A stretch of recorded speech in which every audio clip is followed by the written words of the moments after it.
Not sure how well you can hear me. I hope that you can hear me okay. There's a big rumbling, grumbling lorry that might be drowning me out here. I'm on my way to drop my race car off to Powerbell, which sort of ties in nicely to a little review of Silverstone, a preview of the next round at Brands Hatch. The car's going off to Powerbell because I want to get it handling properly. Yeah,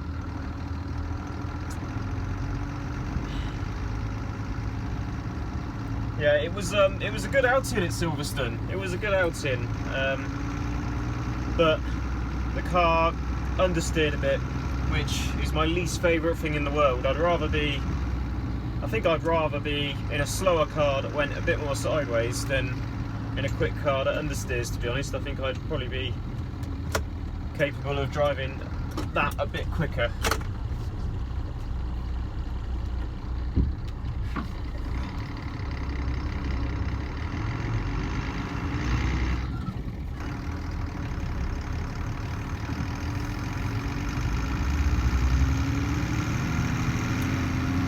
So what you can hear burbling away quite nicely there is a 7 litre straight 6 diesel turbocharged, which my old MAN 18 tonner M2000 18-225 has got. It's a bit old school, but nothing was ever wrong with that, was it? And I suppose it could be called proper lorry driving. This thing doesn't drive itself, which I have to say, newer lorries are so impressive with how easy they are to drive. This is a bit more work than that,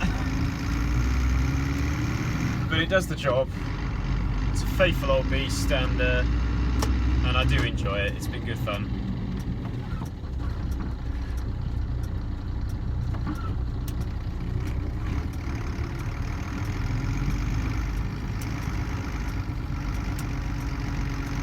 Bloody horse boxes, honestly.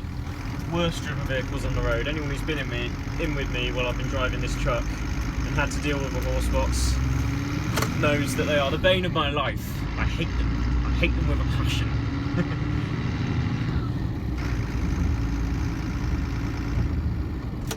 So yeah, Silverstone. Bloody hell, what a weekend. Obviously, initially there's the whole excitement of getting there with the car, the new car, having it just about barely ready, because it was quite a close run thing, but getting it out in the first place, that was a bit of an emotional experience. It was yeah, there were late nights, there were tears, there was lots of swearing, and it eventually culminated in the car being out and looking, I think, pretty good. I was really chuffed actually with how it came together. To say that when I bought it, it was all smashed to pieces. Yeah, I think we put out a good looking car at Silverstone, and qualifying was sort of immediately disappointing, because it was obvious that the car was still not quite right, that there was more work to do. You know, obviously be a bit optimistic to expect it to be out the box and work perfectly, but yeah, just a bit disappointing, because it was the setup was a bit too far out to sort out. It was obvious that it wasn't going to be a weekend where the car was handling how I'd like it to, and I wasn't necessarily going to go that quickly, which you always want to do. You know, you want to go out in a new car and set lap records and blow everyone's brains, but it wasn't to be. So came back in after qualifying thinking, I wish I could have gone a bit quicker there, I wish the car was a bit better. Turned out top of the class by a good margin as well. Qualified really well. Everyone was going slow, as it turned out, so it wasn't necessarily all the car being not quite right. It was just a bit of a slow session in general. So actually had to be pleased, like no choice but to be pleased with that. I wish I'd gone quicker. I felt like I could have gone a lot quicker if the car was a bit more keyed in, but got to be happy with that, top of the class. And and then it all started. So the master cylinder failed during qualifying, and I was having to lift the clutch pedal back up with my foot after I changed gear, which was fun.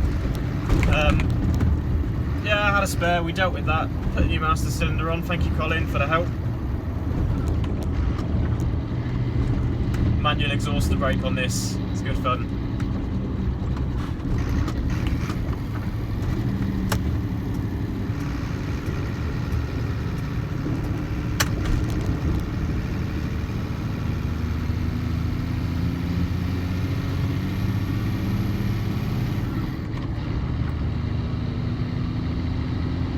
So, changed the master cylinder and then all hell broke loose. I had my clutch pedal back. As far as I was aware, the car was ready to go for the first race. And then right as I go to fire it up to take it out to the assembly area, it's not happening. It's not happening. Can't get a gear because the clutch is dragging. The clutch wasn't disengaging, and as a result, I couldn't get gears. And there was also problems with the gearbox itself, because I still went and lined up in the assembly area, and I was going to maybe start from the pit lane because I'd have to turn the car off, start it in gear to get going, because I couldn't hold it in first without it stalling. So went to head out, maybe start from the pit lane, and suddenly I've got no gears at all, not one, can't get it into anything. Yeah, gutted, had to sit out the first race. So, went and watched the boys have a race, bottom lip was sticking out, can't be helped, and then need to get it sorted overnight for race 2 on the Sunday. I don't know what the problem is, that was the main concern, was I didn't actually know what was wrong with it. But I thought the least I can do is take the gearbox off and then find out what's wrong. Now, I've said it 100 times, I'll say it 100 times again, I'm not a mechanic. Taking the gearbox off is a really daunting prospect for me. But I just didn't want to give up on it. So, yeah, I had the help of Tim, who was just incredible. Tim Moran was my absolute hero this weekend. Me and Tim pulled the gearbox out Saturday night, and I was hoping to find something wrong in there, you know, some sign that the clutch was wrong or just something, and I found nothing. It looked pretty good, so waited for Colin Philpott to get up Sunday morning, have a look at it. Colin sort of confirmed that he couldn't see much wrong with it, but the release bearing was tight, so Colin squared that away, and then just changed everything we could, literally. Slave, I found a slave cylinder, popped that on, tightened up the linkage as well while I was down there, which I think actually accounted for a lot of it, weirdly enough, because the car's got a funny short shift kit on it that all runs through this big ball joint, which had a little bit of play in it, and then down below the ball joint is where the linkage actually attaches to the gearbox, and by the time you've got a little bit of play in that ball joint and then a little bit of play in the linkage as well, which was actually where the worst of it was, it ends up being really, really bad. So I think that actually accounted for a lot of the weirdness that the gearbox was doing. So it was still worthwhile pulling the gearbox out, if only to get that linkage tightened up. So then we've just got to put the gearbox back in. It's just the small matter of only having a couple of hours to do it, which, you know, I'm not a mechanic. Tim's brilliant, but he's not a mechanic. That was fun. That was a real challenge. That was, and God, bloody emotional when we got the car out, because it was minutes to spare. If there hadn't been a fog delay in the morning, we'd never have got that car out. Really, really fortunate in that way, and really fortunate to get the car out, and it was a good race from the back of the grid. That's always fun. Always fun starting from the back of the grid. I'll be honest, I would rather have started from the back of the grid at any other circuit than Silverstone International, because you don't really make any passing moves anywhere other than the Hangar Straight, maybe into Stowe if you've got to run on someone, and then down to what's it called, the Vale, the complex. Yeah, you can throw it at the inside of someone, but to be close enough to make a lunge there, it needs to be someone who's quite a bit slower than you, someone who's about the same speed as you. It's hard to make a move work. If they cover the inside into Vale, then you know, the move's pretty much off. So yeah, like somewhere else, Brands Hatch, Castlecombe, Thruxton, any other circuit, to be honest, would have been more entertaining to do the whole run from the back of the grid thing. So it wasn't the most thrilling race of my life. Most overtakes got done on the straight or fairly easy places, but you know, it's still good fun. Starting 32nd, 3rd, whatever it was, eventually finishing 10th and winning the class from the back of the grid. Got to be pleased with that. Yeah, there's no, I can't be dour about that. That's a good result, and it was good fun, and it was just so bloody emotional. Everything that built up to it made it a really emotional experience. I won't lie, I shed a tear when I crossed the line. Yeah, I did. I was absolutely exhausted. I had about, I don't know, like 4 hours sleep maybe. Basically went to sleep after the gearbox was out and after I'd looked at everything, and then woke up at 6 o'clock then to start putting it all back in. So I was exhausted, I was knackered, I was covered in shite. I hadn't had time to even get my overalls or anything ready for the race, because I didn't honestly think I was going to make it. So my missus brought my overalls out to me in the garages, and I stripped down to me bare bollocks in the garages to get changed for the race. That's how tight it was. It was like, oh bloody hell, I can put the spanners away. Alright, get my race suit on. There and then, in the car and gone. Yeah, bloody emotional one. So, where do we go from here? Well, I wasn't happy with how the car handles. No two ways about that. It was just understeering. It was not terrible. It wasn't like it was when I took it out at Thruxton. That was the geometry being way out. That was problematic. This isn't a problem, but it's just not nice. It's when the car's neutral, once you've got it turned into a corner, because the front end bite is okay. When you've got all the front end loaded on the brakes, you can get it to turn in. But then the car goes neutral, and that's when you really want to be able to balance it on the throttle and just have that tail end teasing you, playing around, so you can get the thing pointed out to the exit. Which my old XJ40 was beautiful at that, like wicked. If you watch old clips of me driving the XJ40, generally I get the thing turned in on the brakes, and then the steering wheel barely moves because it's always at an angle, and the car's got a little bit of slip angle on it, but just the perfect amount to feed it to the exit. That's how you want the car to behave. You can't do that in the XJS at the moment because it just understeers, it just washes, and it's just horrible. So yeah, gonna get that sorted. I'm taking it to Powerbell because I've had a drive with Colin's XJS, and that thing does not understeer. That thing just grips for days and goes, and I've basically ruined it for myself by driving that, because my car's never going to stack up to it. But we'll see what we can do. Colin's going to have a look at it with me, and we'll have a play around with it and see what we can do. Got an overtake coming up now. Quite rare in this sort of thing. Got to concentrate. Yeah, going into Brands Hatch. I want to go into Brands Hatch, especially, it's like the worst track it could possibly be next, to be honest. I'd rather it was Snetterton or something, even Donington, where it's not all about the way the car handles, but Brands Indy is absolutely a handling circuit. You need a front end on the car. I don't want the car understeering for Brands Indy. That's going to be just crap. That's going to be a miserable weekend, because Paddock Hill, Clearways, yeah, those are corners that are going to make your life really, really difficult if your car's understeering. Don't fancy that one bit. So we'll see what we can do for Brands. I'm not going to get any testing or anything beforehand. It's going to be a case of having a look with Colin, trusting Colin's judgment, which I do to the end of the earth and back, and then turning up at Brands with the car set up slightly differently and seeing how we get on. It is going to be a testing year. You've got to accept that. It's hard to accept because, I mean, I won the class on the back of the grid at Silverstone, which is very much a power circuit. You know, on that evidence, it looks like it could be a year where I could try and win the class again.